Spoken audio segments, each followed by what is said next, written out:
इस वीडियो में हम गति के समीकरण के बारे में बात करेंगे। गति का समीकरण न्यूटन के द्वितीय नियम से है, जिसमें न्यूटन का जो द्वितीय नियम है उससे F बराबर m इंटू ए होता है। यहाँ पे यूनिफॉर्म एक्सेलरेशन को मानते हुए गति के समीकरण दिए गए। ये गति के समीकरण जो थे 3 थे। इनमें से क्या कहा गया, इनमें जो हुआ वस्तु के प्रारंभिक अंतिम स्थिति की गति, त्वरण, समय और विस्थापन के बीच संबंधों को समझने के लिए गति के 3 समीकरण दिए गए। जिसमें से पहला समीकरण था, गति का पहला समीकरण था वेग समय संबंध v बराबर यू प्लस एटी, v बराबर यू प्लस एटी, जिसमें u प्रारंभिक वेग होता है, v अंतिम वेग होता है, a त्वरण होता है और t समय होता है।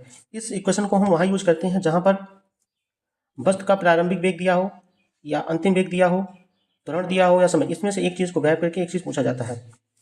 यह समीकरण वस्तु के अंतिम वेग, उसके प्रारंभिक वेग, त्वरण और गति पर लगने वाले समय पर निर्भर करता है।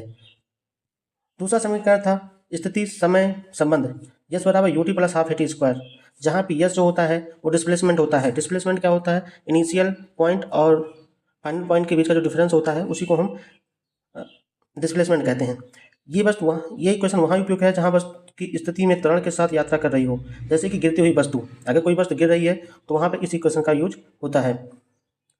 जैसे यह समीकरण का उपयोग तब किया जाता है जब आपको समय दिया हो, आपको वस्तु द्वारा तय की गई दूरी या उसके विस्थापन की गणना करनी हो।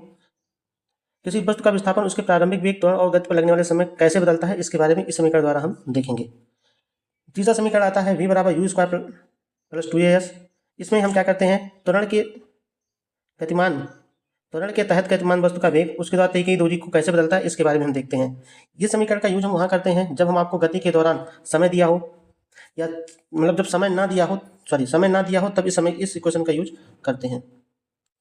अगर हम तुलना करें, पहला समीकरण जो होता है v बराबर यू प्लस एटी, दूसरा समीकरण होता है यस बराबर U T plus half A T square और तीसरा होता है v स्क्वायर बराबर 2s you square plus 2as। उपयोग कब करेंगे?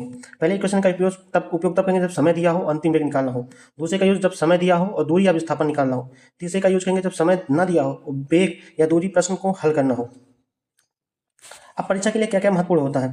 केवल समान त्वरण पर ही यह लागू होता है। जो हमारा ये इक्वेशन ऑफ मोशन है वह तभी लागू होगा जब हमारा एक्सीलरेशन होगा वो यूनिफॉर्म होगा।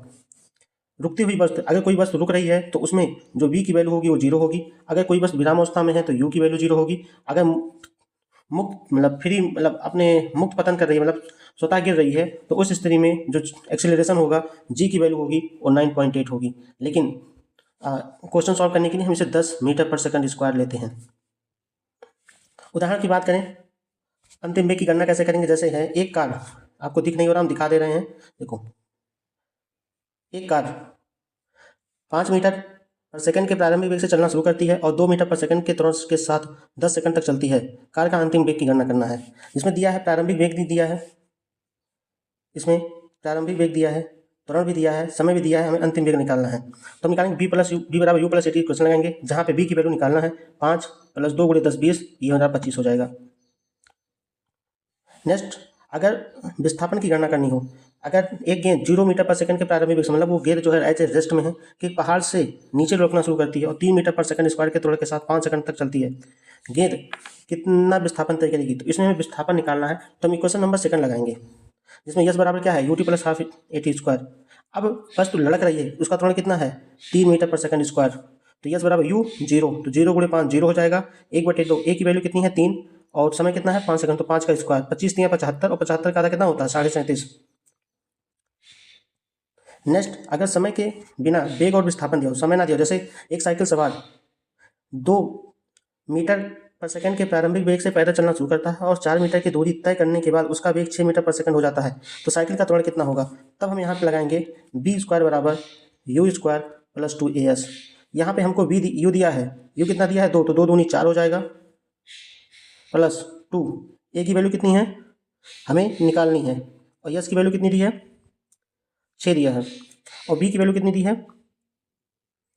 v की वैल्यू दी है हमें 6, तो 6 36 हो जाएगा। हम इसको कैलकुलेट करेंगे तो ये हमारा आ जाएगा 6 दूनी 12 और 36 - 4 32, 32/8। सॉरी, ये 4, सॉरी, ये हमारा दिया है 4, तो 4 दूनी 8 और 32, ये हमारा हो जाएगा 4।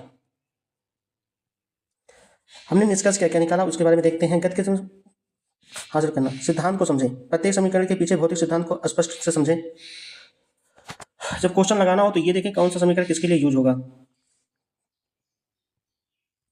ठीक है, हमने गत के तीनों समीकरण को समझ लिया। अगर वीडियो को पसंद आए या वीडियो अच्छा रहे तो वीडियो को लाइक कर दीजिए, चैनल को सब्सक्राइब कर दीजिए। Thank you.